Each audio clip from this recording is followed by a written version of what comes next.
Cabbage curry చేయడానికి నేను ఒక హాఫ్ కేజీ క్యాబేజ్ తీసుకున్నా. అలాగే ఒక కప్పు పచ్చి బఠానీ, ఒక పెద్ద ఆనియన్, ఒక పెద్ద పొటాటో, ఒక 4 గ్రీన్ చిల్లీస్ తీసుకున్నాను. క్యాబేజీలో వాటర్ కంటెంట్ ఎక్కువ ఉంటుందండి. అలానే మనకి షుగర్ కంట్రోల్ అవ్వడానికి హెల్ప్ అవుతుంది, వెయిట్ రెడ్యూస్ అవ్వడానికి హెల్ప్ అవుతుంది. అయితే దీంట్లో అయోడిన్ ఎక్కువగా ఉంటుంది. అందుకని చెప్పేసి థైరాయిడ్ ఉన్న వాళ్ళు వీక్లీ వన్స్ అట్లా తీసుకోవచ్చు. ఇయర్ మొత్తం దొరికే కూరగాయల్లో క్యాబేజ్ ఒకటండి. కానీ క్యాబేజ్ కూరని ఎవరు అంత ఇష్టంగా తినరు. అదే క్యాబేజ్ 65 కానీ క్యాబేజ్తో మంచూరియన్ చేసి ఇష్టంగా తింటారు. కానీ దీంట్లో చాలా బెనిఫిట్స్ ఉన్నాయండి. హీట్ అయిందండి, తాలింపు వేస్తున్నాను. ఒక ఎండుమిర్చి, కొంచెం మినపగుళ్ళు, ఆవాలు వేసాను.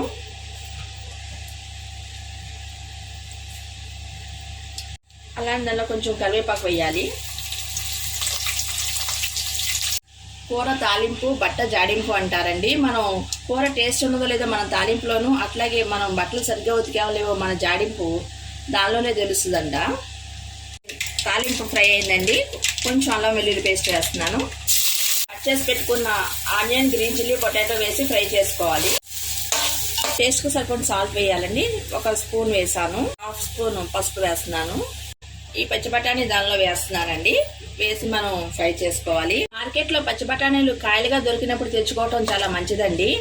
మామూలుగా ప్యాక్ చేసి ఉన్నవైతే పచ్చి బఠానీ అని చెప్పి అమ్ముతున్నారు, కానీ అవి ఎండిపోయిన బఠానీని నానబెట్టి గ్రీన్ కలర్ వేసి అమ్ముతూ ఉంటారు. కాయలుగా మనకి తెచ్చుకుని వాడుకుంటే చాలా మంచిదండి. మంచి ప్రోటీన్ ఉంది అందులో, అలాగే ఫైబర్ కూడా ఉంది.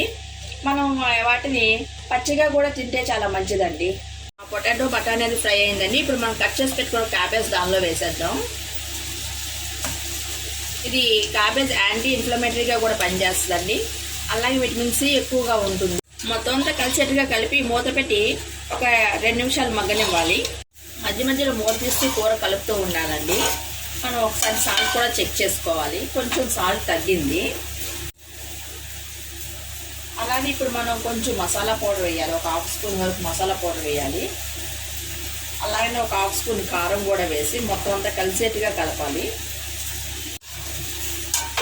క్యాబేజ్ ఫ్రెష్ అయితే బాగా వెంటనే మగ్గిపోతుందండి. అలా కాకుండా ఒక్కొక్కటి కొంచెం ఆరిపోయినట్టుగా అలా అనిపిస్తుంది.